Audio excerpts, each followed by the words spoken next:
Nisɔndiya kɔnɔna na an bɛ foli kɛ ka lase aw bɛɛ lajɛlen ma Mali kɔnɔ a n'a kɔ kan ka yira aw la k'a fɔ nin y'aw ka bi tɛnɛn don kibaru kɛnɛ sigilen kunnafoniw dɔ bɛna tali kɛ an ka sanfɛ kalanko ani ɲininiw ɲɛmaayasoba Jabalakura kurubon karili kan bi sɔgɔmada in na nafolo min dora a jɔli baaraw la o ye fɔ CFA wari miliyari 1 a n'a kunkan fɛ o kɔ an ka polosiso bolofara sabanan n'an k'a ma 3e arrondissement o mɔgɔw y'u tɛgɛ da kojugukɛla dɔw kan kɛrɛnkɛrɛnnenya la minnu ka baara ɲɛsilen don ɲɛnaminimafɛnw jagoli ma nin baara in kɛra Golonina sugu de kɔnɔna na o kunnafoniw fana bɛna fɛsɛfɛsɛ aw ye 3e arrondissement commissaire fɛ a y'aw bisimila.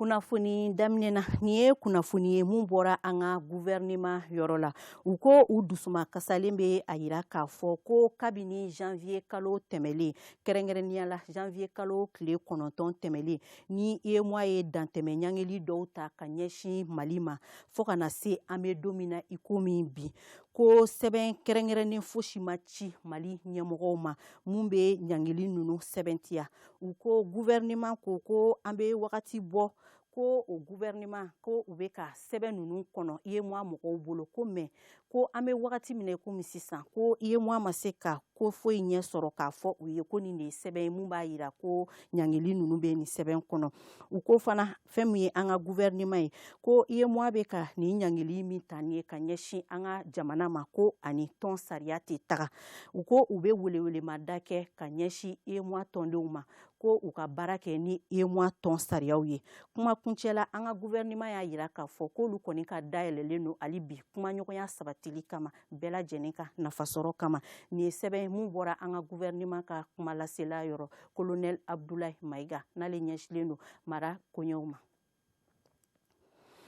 An y'a yira u la k'a fɔ CFA wari miliyari 1 a n'a kunkanfɛn o de dora an ka kalanko ani ɲininiw Jabalakura kurubon karili da fɛ a baaraw kɔni kɛra bi sɔgɔmada in na maa min tun bɛ a kɛnɛ kana la o ye Aminata Tarawele. Sanfɛkalan ni ɲɛɲinini ɲɛmɔgɔyaso kura min korongo karilen filɛ nin ye minisiri ɲɛma fɛ a bɛna kɛ sababu ye ka nɔgɔyaba don baara ɲɛtaga sabatiliko ɲuman na. Bâtiment belebeleba don mais a bonya dɔrɔn tɛ a ka bon mais fɛn min b'a kɔnɔ o de ka bon n'a ye o y'an ka direction ba fila de direction fila o y'enseignement supérieur direction ye n bɛ se k'a fɔ o de département sen yɛrɛ ye parce que département politique yɛrɛ bɛ bɔ yen de a fɛn bɛɛ a papier ko ni fɛnw bɛɛ bɛ bɔ yen de ka yɛlɛn sanfɛ walima bɛ bɔ sanfɛ ka jigin yen olu de b'an ni école-sobaw cɛ filanan o ye a bɛ f'o ma ko AMAXUP n'o o ka baara ye ka a bɛ f'o ma ko qualité parce que bi bina diɲɛ fan bɛɛ fɛ kalan si tɛ kɛ bi kalan si tɛ seereya bi ka a bɛ f'o ma ko ka certifier ka fɔ k'a ka ɲi n'a qualité m'a lajɛ o qualité o de sigira Kosa in na ni fila de bɛ yan o de kɛ n y'a fɔ nin ye département bolo fila de ye ni ninnu tɛ département tɛ se ka foyi kɛ. Ka directeur nommé ka administration nommé o t'a bɔ u bɛ baara kɛ yɔrɔ min na u bɛ se ka u ka document bɛɛ analyser yɔrɔ min na fo fana yɔrɔ ka d'u ma u bɛ se k'u ka réunion kɛ yɔrɔ min na o de tun bɛ enseignement supérieur ni recherche scientifique jɛ ministre ni gouvernement u ye baara kɛ ni banque mondiale u ye so in jɔ a bɛ 1 milliard bɔ ka équiper 130 030 ɲɔgɔn k'a yira ko enseignement supérieur et de la recherche scientifique ani minnu bɛ occuper qualité ko la enseignement supérieur la ko baara yɔrɔ ka d'u ma u se ka ɲɔgɔn sɔrɔ yɔrɔ min na k'u hakili falen ka administration fana suit ne ye min fɔ ministre ye sisan ani a ka baarakɛɲɔgɔn fɛ k'u hakili to école ko la ni qualité fɛn min na n'i y'a kɛ quantité dɔrɔn o t'an ka ko ɲɛnabɔ donc école bɛɛ école publique o école privée o u k'u kɔlɔsi parce que n'i ye diplôme di denmisɛnninw ma k'a sɔrɔ u ma kalan kɛ ou bien qualité u ka kalan la o b'a kɛ u tɛ se ka baara kɛ n'u cayara jamana kɔnɔ mɔgɔ wɛrɛ bɛ bɔ yɔrɔ wɛrɛ la ka na an ka baara kɛ parce que an ka denmisɛnninw tɛ se a la pour que u ka se a la f'u ka kalan in a ka ɲɛ donc olu yɛrɛ ye kibaruya dɔ fɔ n ye ko sisan ko école privée o u y'u ka cahier de charge dilan o tun tɛ yen kɔrɔlen donc kan ka baara kɛ sariya min kɔnɔ o de dilala n ko hali école publique u kan ka bɛɛ suit a filanan u nana u ka salle de réunion yira n na o ye nisɔndiya kosɛbɛ parce que o la l'école karamɔgɔbaw enseignement supérieur ani chercheurs bɛɛ bɛ se ka ɲɔgɔn sɔrɔ yan k'u hakili falen falen k'a sɔrɔ gɛlɛya mun sɔrɔ k'a fɔ Mali chercheurs ye étudiants tout le corps universel k'a f'u ye an bɛ kɛlɛ min na bi c'est vrai an bɛ sécurité ni réforme institutionnelle ko la mais ni kalan de y'a soubassement de jamana n'u y'u développé u ye investissement ba kɛ domaine saba la u ka sécurité dunkafa ani kalan sanfɛ kalan minisiri ka fɔ la ɲɛtaga tɛ se ka sabati togo si la kalan matarafa ko ɲuman kɔ sɔrɔ musakako buna adamadenya ani seko ni dɔnko kolatigɛ cakɛda maaw y'u ka san ɲɔgɔn yeba ta ko fɔlɔ kɛ bi sɔgɔmada in na u jabala la kuluba a sen fɛ u kumana politikiko yɛlɛmaw kan lakanako ani adamadenya sabatili koɲɛw Asetu Marizette Koita ale kun bɛ dɔn kibaru tɔgɔ la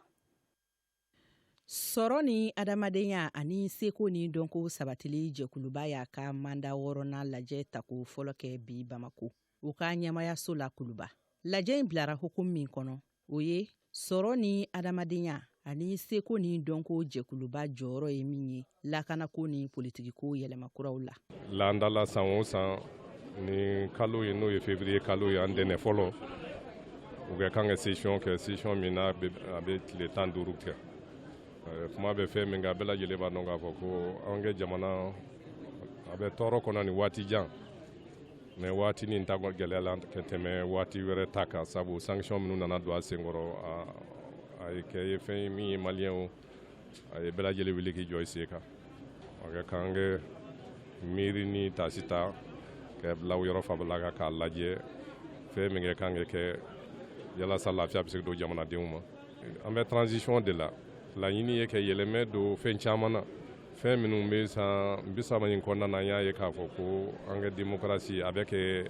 fili don a la a bɛ kɛ siɲɛ don a la an moyen kɛ pour que yɛlɛmaw bɛ se kɛ cogo min yalasa jamanadenw bɛ lafiya a ka fisa san waati o waati ni élection bɛ kɛ mankan kura kɛlɛ kura min bɛna ni tɔɔrɔ wɛrɛ ye jamana ma o fana man ɲi o de kosɔn secteur minnu n'o ye département ye n'u chargelen don o kow ɲɛɲini na o refondation ani o ministre yɛrɛ de bɛ ɲɔgɔn fɛ tan fɛn fɛn kɛ kan ka fɔ texte ninnu fɛn ninnu kɔnɔna na yalasa fɛn kɛ fɔ conseil économique mɔgɔw ye u bɛ se k'a faamuya ɲininkali minnu ni b'o kɔnɔna na ni jaabi wɛrɛw bɛna di a b'a to anw fana a bɛ baara nɔgɔya anw bolo parce que anw de bɛ cɛrɛ jamana kɔnɔ san o san jamana kɔnɔ ni jamana kɔ kan maliyɛn minnu bɛ ka taa kumaw ye jamana kow kan u kɛ tɔɔrɔ n'u gɛlɛya ani kɛ laɲini ye fɛn min ye u bɛ se k'o dɔn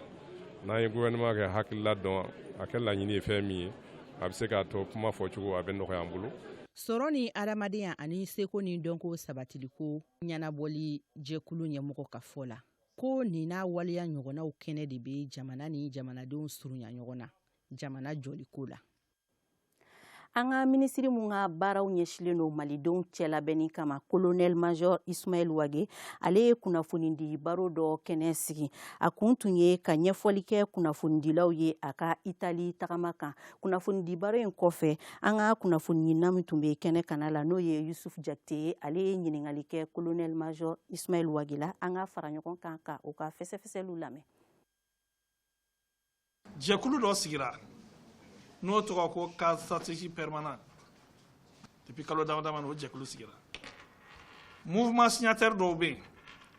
an ni minnu bɛ jɛ la accord d'Alger la olu mɔgɔw dɔw de wulila ka initiative ta ka jɛkulu sigi u ko jɛkulu in sigili ko c'est pour que ka mouvement fara ɲɔgɔn kan ani ka mouvement ni communauté fara ɲɔgɔn kan pour que se ka baara kɛ ka taa ɲɛfɛ o kɔnɔna na o ni gouvernement kumana o gouvernement y'a f'u ɲɛna k'a ka miirina in ka ɲi tant que fɛn fɛn bɛna ni bɛn ye ka mɔgɔw fara ɲɔgɔn kan ka développement kɛ ka sigi nɔgɔya tiɲɛ yɛrɛ la gouvernement bɛ o ko la kosɛbɛ et puis accord d'Alger fana problème dɔ fana ye min ye mouvement yɛrɛ min b'a kɔnɔna na o tɛ ka kan kelen fɔ donc a ko ka gɛlɛn u ni ɲɔgɔn cɛ kosɛbɛ donc ni nin cadre bɛ se ka olu fana nɔgɔya u ni ɲɔgɔn cɛ o fana ka fisa mais le gouvernement a des conditions de poser. Car pour que cadre soit il faut que l'État soit là. Maintenant, si l'État est là, l'État est que joram na konnana ani l'État va faire que chomina l'État yo fouye. Tiens là, en ce qui est kuma, mais amanyo famille à kola. Parce que l'État ko beka douala. Moi fa fait mouvement ni communauté au beka douala folo. L'État ko flana fana mi a nyemo ya ka di État ma. État fana ko sabana e muye. Fin ye sécurité ko et défense ko et diplomatie ko. Fin ye jamana joro e femina o ka to jamana bolo jamana boke. Donc ayo kuma fo nyoy mais tiens la ama nyogon famille akola. Donc gouvernement a fo mouvement mun ya ko sigi. Yani anga nyogon famille akola. Anga atu infolo. Anga nyeshi accord ma anga baraken accord e wori na li. Autant qu'on a, on peut continuer à discuter avec nos familles. Malheureusement, on a fait nos familles, on a fait CSA session, accord session. Au Konana, CSP Kokuma Woulain, mouvement représentant de Woulana Kmai. N'est-ce pas état Tola, ne Kongo Anga ni CSP Koim Blanc, parce que Ama Béala. Donc, tant qu'il y a Ama Béala, gouvernement a soutien. Le gouvernement a un partenaire qui fait un soutien tant qu'il y a un béala. Donc, en attendant, accord de lié, on a baraken accord. On a un cadre de tout. On a un béala, on a un baraken. On a un info. Ko kuma kera bashi bae. Ko koro ko nebe jamana fara, o koro nebe mugo bonyona. Ko donc kama, on est net se ka barake blé. Parce que ne dana atike nuche. Ne kon continue à barafe. Ne a fouillé, ay na nga famille. Anga ni cadre ko intui anga barake accord là maintenant cadre anga commencer anga continuer à discuter na nyon famille la wakati mina amedo akonnana o kuma konnana utara cadre sigi kidal donc le cadre sigi ou ya afin orientation sigi ou yuka bureau sigi ma enfana ko gouvernement fana ko bon ko ni famna ambe ga nyini ka nyon famille ni ako kerata ko gouvernement est là donc gouvernement fana yi simbo on continue à baraquer accord quand mais on continue à faire que cadre mon sigle infleni en masse son cadre parce que c'est la choukom na ma biama c'est la choukom na ta choué maintenant nous va faire un union familiale ou ka singa na nga kuma o de konnana italien o rem cadre de me ka sigi o lu gerla nena o ko tienre la o lu ma nunu deme malik lali kama o lu ma nunu deme ka kelake ani nu ñonche au lieu nous demain pour que mogo ka fara ñonga ka projet de développement ke ani ka mali sabati ka population lafia ko lu yake o de kama comme ko ni abika tasram fait en 600 ko tiere la lo ma dabo kama ko lu rebe ne re ñiniga ko ne re hakinata jume akola ne ku ma ngo a idée kan ko ma kera chukum na o de tebe etama ko ni eta tala eta te soama surtout a ko konnana État est quand même minké au Koba fana quand et à région nord là on vraiment anti-général anti-fin fait là nan boulot là nan ta contrôler en ta là donc au de kama neko au nom de l'État antin koina au luko ko afamna 600 au luko a nyini ka o bewele ko fara nyoka ka fo oni État ka barake État ka condition là ko nous sonoma au luko continuer ka soutenir nous sommes au Loubou, c'est moi là, ou au italien. Donc, ni que les flanina au bara de Kera. Italien, il y a un mouvement béoulé au Canada. Oui, mon ou fana ou les minorités CSP là, ou fana tara farouka. Oui, a fouillé ani État kumana, État bafé anga baraketa. Ou amba gina fait comme ambia ka demen de kama, ambia ka État de meka ou demain. Donc, aïe son État tama pour qu'anga barake nyombo. Comment ou gère la kosobe, mais après ou ben la fin. Ou ben no kan we italo ene wule ka bonya dane kan ah monsieur le ministre il min fo un barako kan an wasa sura kula akana 606 yere kana aga kuma be fenye ni ko inga kunje ita ka fortuna ka keti o de kama nere ni nga safu dota ntale na we papier do era na o papier kon nana cher la nyaayi anga la nyini abe bakono nyaa anga la nyini be bakono 600 en sort là accord d'entente signé o accord signé kɛra jumɛn na pour que ni an seginna yan k'a fɔ k'an bɛ cadre kura in bila en place état bɛ mun na ani état b'a fɛ ka kɛ cogo min na a ka kɛ ten a kana fɔ ko n y'a fɔ n m'a fɔ o de kama accord d'entente kɛra mais n sɔnna mun ma italien bolo parce que u ko ko cadre min bɛ en place ko o ka mandat bɛ ban dans 1 mois donc maintenant o b'a ɲini an ka baara kɛ o kalo kelen kɔnɔna na pour que an ka cadre kura sigi donc o da n'a nana an n'u bɛna fara ɲɔgɔn kan dès la semaine prochaine a bɛ daminɛ pour que an ka cadre kura in sigi jamana y'a fɔ cogo min na gouvernement y'a fɔ cogo min na o ta cogo la n'o cadre sigira sisan gouvernement yi engagé k'o cadre soutenir an yɛrɛ bɛ ko min kɔnɔna na f'an b'o ɲɛma an kɔni b'o soutenir an yɛrɛ bɛ ko min kɔnɔna na f'an b'o ɲɛma an bɛ partenaire ni fɛnw ɲini o ko la donc an y'o layidu di u fana ye layidu di k'a fɔ ko u ye min fɔ k'u ni ne tɛ baara kɛ bilen o y'o bila donc u bɛ segin ka na an ka baara kɛ accord kɔnɔna na ani an kumana an bɛ ka baara kɛ accord kɔnɔna na cogo min na